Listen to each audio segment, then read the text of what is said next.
मला आश्चर्य वाटलं की महापालिकेत येताना मोदीच्या घोषणा कसल्या देत आहे, काय संबंध काय.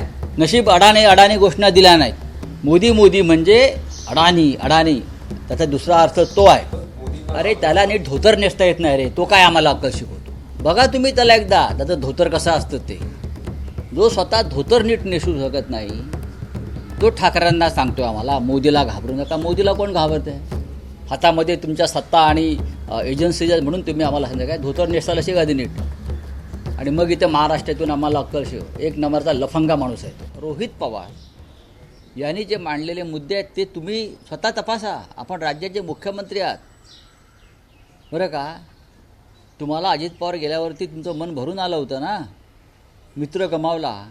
मग त्या अजित पवारांचा सख्खा पुतण्या एक प्रेझेंटेशन सादर करतो आहे. त्याच्यामध्ये काही सत्य आणि तथ्य दाखवतो आहे अपघाताचा संशय का आहे त्याबाबत. तर हे राज्याच्या मुख्यमंत्र्यांचं कर्तव्य आहे की रोहित पवारांनी जे प्रेझेंटेशन दाखवलं त्याच्यावर आमदार रोहित पवारांशी चर्चा करणं आणि संबंधित अधिकाऱ्यांना त्यावेळेला तिथे बोलवणं. याला मी म्हणेन निष्पक्षपणा. पण कोणी या अपघाताचं राजकारण करू नये, तपास यंत्रणा काम करतायत, ही उडवाउडवीची उत्तर आहेत. तुमचं दुःख हे ढोंग आहे. मुख्यमंत्री म्हणतात की तपास यंत्रणांवर विश्वास ठेवा, सगळं सत्य चौकशीतून बाहेर. मी तुम्हाला सांगतो ना, तपास यंत्रणावर महाराष्ट्राचा विश्वास नाही. आतापर्यंतचा इतिहास असा आहे की संजय गांधी असतील, बाळासाहेब रेड्डी असतील, माधवराव सिंधिया, राजेश पायलट, गोपीनाथ मुंडे असे अनेक, VK रावत या सगळ्यांचे जे अपघाती मृत्यू झालेले, बालयोगी लोकसभा अध्यक्ष बालयोगी, माधवराव सिंधिया, या सगळ्यांचे जे अपघाती मृत्यू झालेले आहेत त्यांचं अपघाताचं चौकशी होऊन त्याचं सत्य बाहेर कधीच आलं नाही. या अपघाताचंही सत्य बाहेर येईल असं बघा. या अपघाताचं सत्य पवार कुटुंबानं बाहेर काढलेलं आहे. खरं म्हणजे काल सुनित्रा पवार आणि त्यांची 2 मुलं प्रफुल्ल पटेल आणि तटकरे हे नरेंद्र मोदी आणि शहांना भेटले. फोटो आलेले आहेत.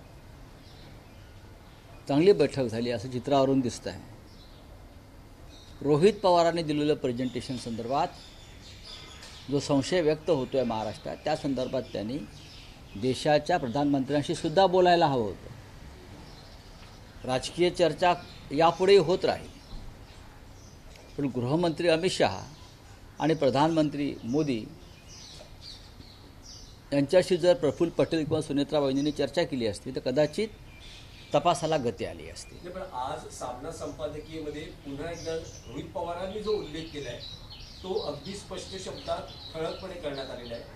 त्या पूर्व विदर्भातल्या नेत्याबद्दल, त्याच्या फाईलवरच्या स्वाक्षरीबद्दल नेमकं काय म्हणायचंय सामना मुखपत्राला किंवा काय भूमिका? नाही, हा संपूर्णच प्रकार संशयास्पदच आहे ना. आणि रोहित पवारांनी जे सांगितलेलं आहे त्याचं त्या प्रत्येक मुद्द्याची चौकशी व्हायला पाहिजे. तो पूर्व विदर्भातला नेता कोण, कोणत्या पक्षाचा, कोणत्या फाईलवर एवढा तातडीनं सही हवी होती म्हणून ते अजित पवारांना 2-3 तास त्याने खोळंबून ठेवलं. अशी कोणती फाईल होती की ज्याच्यामुळे फाईलवर सही केली नसती तर महाराष्ट्राचा विकास आणि गती थांबली असती? सांगा मला. की जे मी म्हणतो आहे की अजित पवारांकडे भारतीय जनता पक्षाच्या भ्रष्टाचाराच्या फाईल्स होत्या, त्या फाईल ताब्यात घेण्यासाठी ते नेते आले होते का? हा सुद्धा मुद्दा आहेच.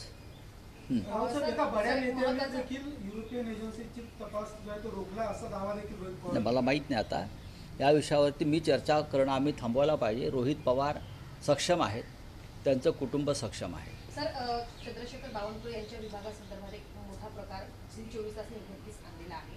पिंपरी चिंचवडमध्ये 16 एकरची जमीन भाजपच्या कार्यकर्त्यांनी 2025 मध्ये खरेदी केलेली होती. PDR देताना महसूल विभागाने त्यांच्या कंपनीवरती खैरात केल्याचं. नाही, मेहरबानीवरच हे राज्य चाललेलं आहे ना. खैरात ही सुरूच आहे. गौतम अडाणीवर खैरात, बिल्डरांवर खैरात. पार्थ पवार यांचं एक प्रकरण मध्यंतरी समोर आलं. अशी प्रकरणं राज्यकर्त्यांची समोर येत आहेत आणि ह्या खैरातीवरच हे राज्य टिकून आहे. त्या खैरातीच्या बदल्यात भारतीय जनता पक्षाला काय मिळतं आहे रिटर्न गिफ्ट, त्या रिटर्न गिफ्टवर निवडणुका लढवल्या जातात. पुणे आणि पिंपरी चिंचवडमध्ये अशा प्रकारे जमिनींची आणि सवलतींची खैरात सरकारकडून कायम सातत्यानं होते. जवळपास 155 कोटी मी पाहिलाय तो विषय. तर काय नक्की कारवाई केली पाहिजे? कारवाई काय केली पाहिजे म्हणजे बघा, चंद्रशेखर बावनकुळे यांच्या बाबतीमध्ये अशा तक्रारी आणि असे आरोप वारंवार होत आहेत. आता मुख्यमंत्र्यांनी मगाशी ज्या तपास यंत्रणेच्या गोष्टी केल्या, विश्वास ठेवा, तुमच्यावरती कसा विश्वास ठेवायचा? कसा विश्वास ठेवायचा? नाही ठेवता येत. नाही, पण रावसाहेब, एकत्रीकरणाचा विषय आहे. आज खरं तर 12 फेब्रुवारी या दिवशी रोहित पवार पत्रकार परिषद घेऊन राजकीय विषयावर, विशेषतः एकत्रीकरण दोन्ही गटांचं बोलू द्या ना, त्यांचा विषय आहे ना. हा, मग पण आजची पत्रकार परिषद त्यांनी पुढे ढकलली.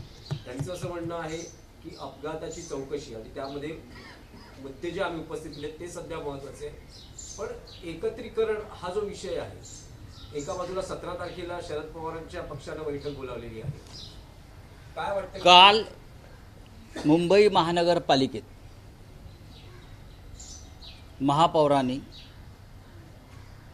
काय पदभार स्वीकारला, पदभार, आणि तो पदभार स्वीकारताना ह्याच देही ह्याची डोळी पाहण्यासाठी राज्याचे मुख्यमंत्री, उपमुख्यमंत्री आणि त्यांचा संपूर्ण लवाजवा महापालिकेत उपस्थित होता.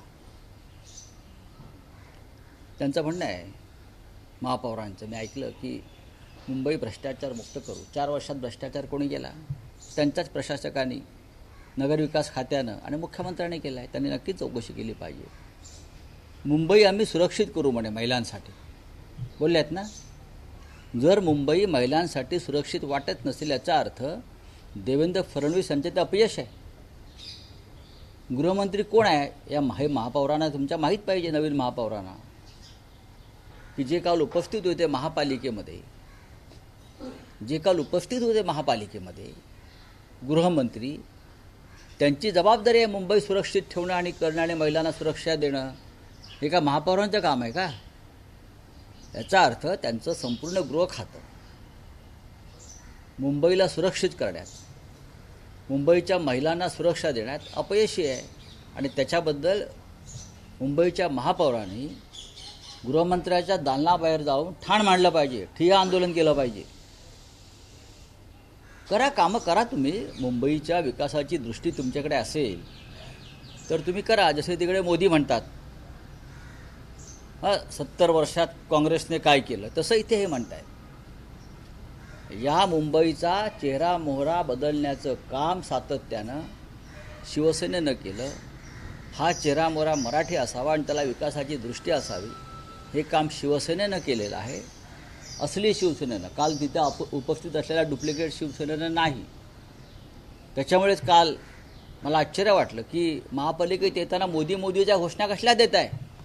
काय संबंध काय? नशीब अडाणी घोषणा दिल्या नाहीत.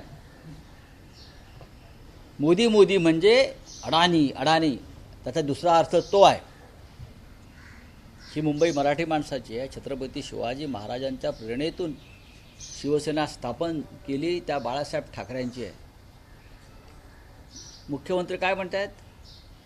आम्ही बाळासाहेब ठाकरे यांच्या विचारानं मुंबईचा कारभार करू. म्हणजे काय करू? मराठी माणसाचा सत्यानाश करू, धारावी विकायला काढू, टोल नाके विकायला काढू, मदर्स डेअरी विकायला काढू, नानावटी हॉस्पिटल समोर जो पवन हंसचा भूखंड आहे, जिथे हेलिकॉप्टर्स उतरतात, खाजगी विमानं उतरतात, तो जवळजवळ 400 एकरपेक्षा जास्त एकरचा भूखंड आम्हाला हवा आहे असं गौतम अडाणींनी सरकारला कळवलं आहे. एअरपोर्ट अथॉरिटीची जमीन आहे, ती जागा आहे. अनेक वर्ष ती जागा केंद्र सरकारची आहे, महाराष्ट्र सरकारची आहे. ती एअरपोर्ट अथॉरिटीची जमीनसुद्धा गौतम अडाणीला देण्यासंदर्भात महाराष्ट्र सरकार आणि केंद्र सरकार विचार करत आहे. हा काय बाळासाहेब ठाकरेंचा विचार आहे का? जे मिस्टर फडणवीस जे सांगतायत आम्ही बाळासाहेब ठाकरेंच्या विचारानं राज्य करू. तुम्हाला बाळासाहेब ठाकरे माहिती आहेत का? कधी समजून घेतलेत का? ते त्याच्या बाजूला दुसरे होते. काय त्यांना बाळासाहेब ठाकरे माहिती आहे? मुंबई विकायला काढल्या, जसं काल राहुल गांधी म्हटले देश विकायला काढला, भारत माता विकायला काढलेली आहे, तशी ही मुंबादेवीची, मुंबई मराठी माणसाची, मुंबई ह्या लोकांनी विकायला काढलेली आहे. आणि आमचे नगरसेवक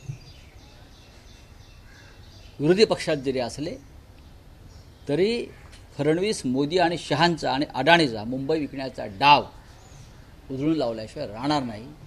माझं लक्ष आहे एअरपोर्ट अथॉरिटीच्या जमिनीवर. काल दिल्लीमध्ये मी सगळी माहिती घेतली त्या संदर्भात. केंद्र सरकारच्या, महाराष्ट्र सरकारच्या जमिनी तुम्ही अशा प्रकारे एका उद्योगपतीच्या घशात घालताय का?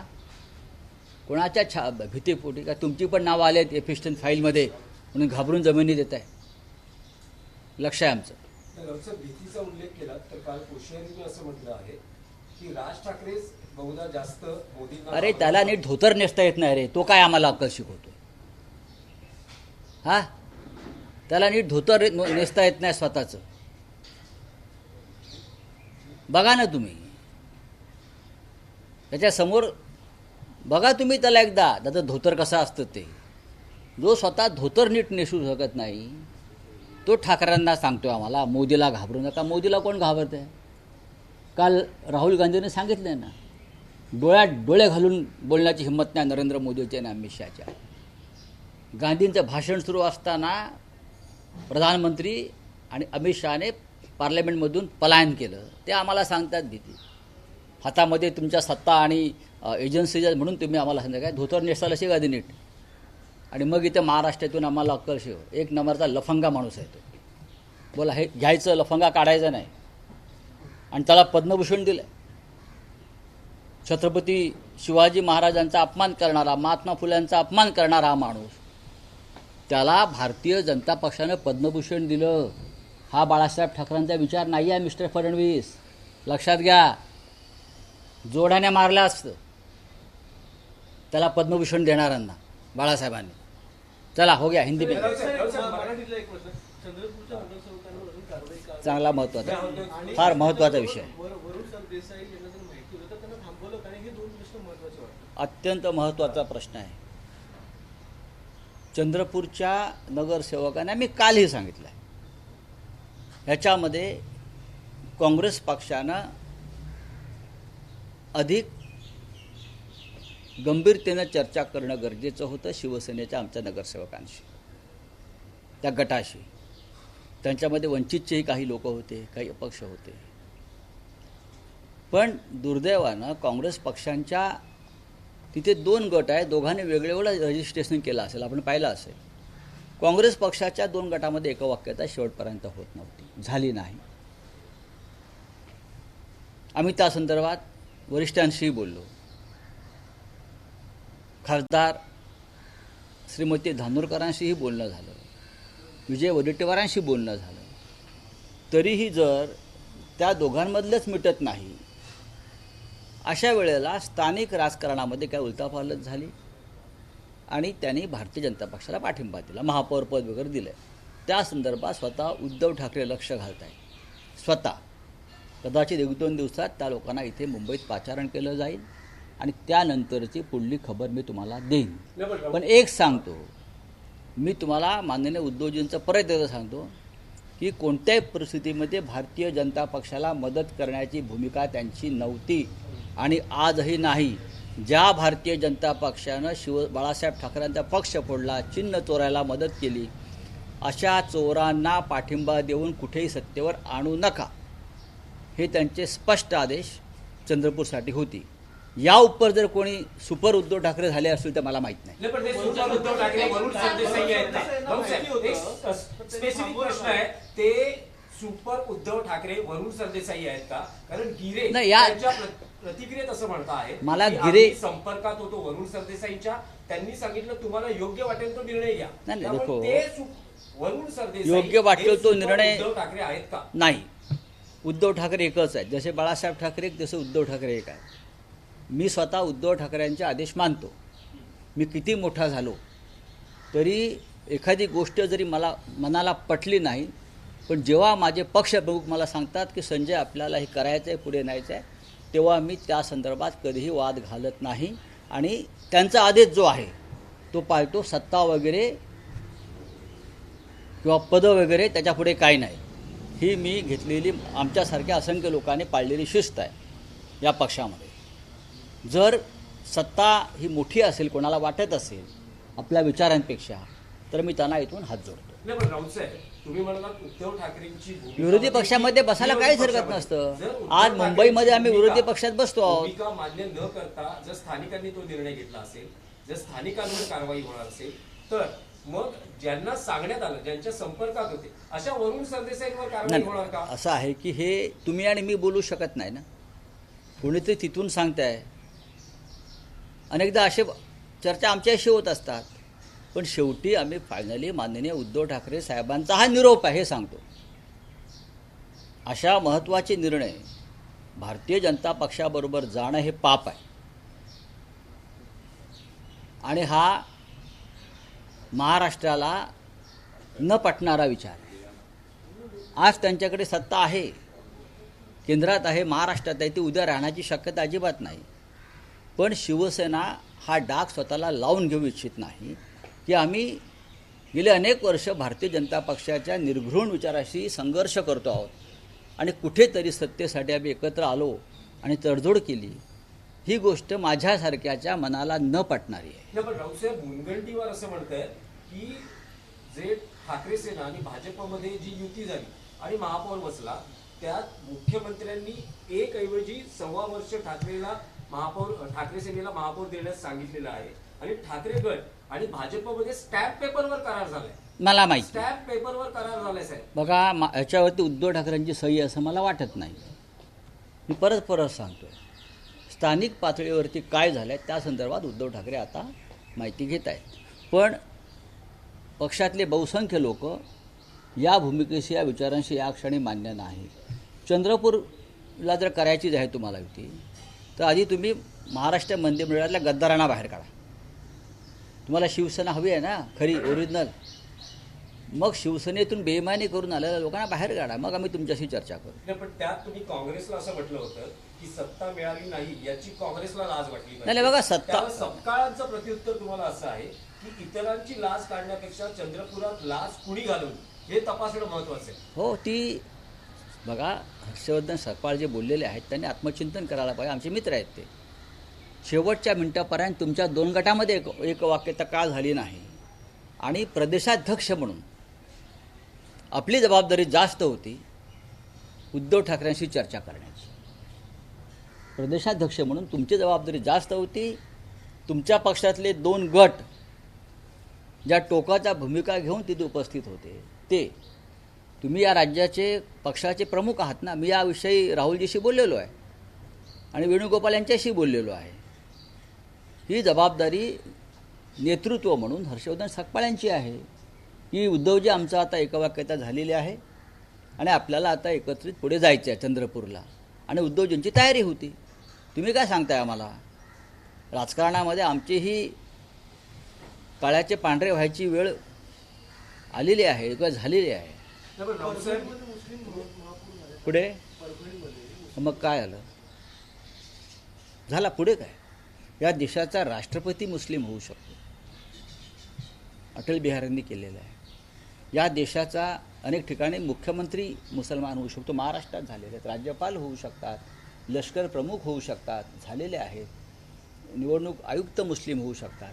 मग एखाद्या ठिकाणी जर मुस्लिम महापौर झाला तर हा तुम्हाला प्रश्न का पडावा? काय तुम्हालाही सगळ्यांना काल संघ विचाराचं बाळकडू तुमच्या पोटात आणि ओठात गेलंय का? नाही, तसं नाही. नाही पण राऊतसाहेब, चंद्रपूर बाबतीत उद्धव ठाकरे जो स्थानिकांनी निर्णय घेतलेला आहे, फेरविचार करणार का? पाठिंबा काढून हे मी आता सांगू शकत नाही. मला मी दिल्लीतून काल आलो आहे. आज मी उद्धवजींना भेटणार आहे. जसं कल्याणला मनसेच्या बाबतीत झालं तसं चंद्रपूरला शिवसेनेच्या बाबतीत झालं असं फार म्हणेन. ठीक आहे, चला बोलू.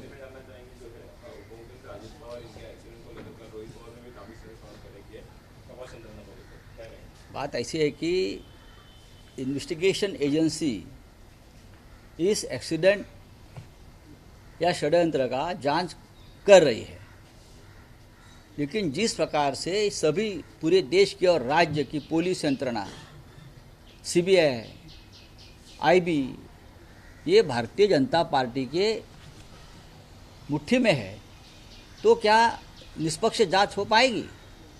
आज लोगों के मन में इतना संशय है ये एक्सीडेंट के बारे में, क्या ये एक्सीडेंट है या और कुछ हो गया है यहाँ, उस बारे में रोहित पवार ने जो प्रेजेंटेशन दिया है, उनके पवार फैमिली का एक महत्वपूर्ण सदस्य जो एमएलए है, उसने तो कल प्रेजेंटेशन दिया है कि किस प्रकार से ये हादसा हुआ और ये हादसा कम और ही कुछ उसके पीछे षड्यंत्र है, इस प्रकार के एविडेंस सामने लाए हैं।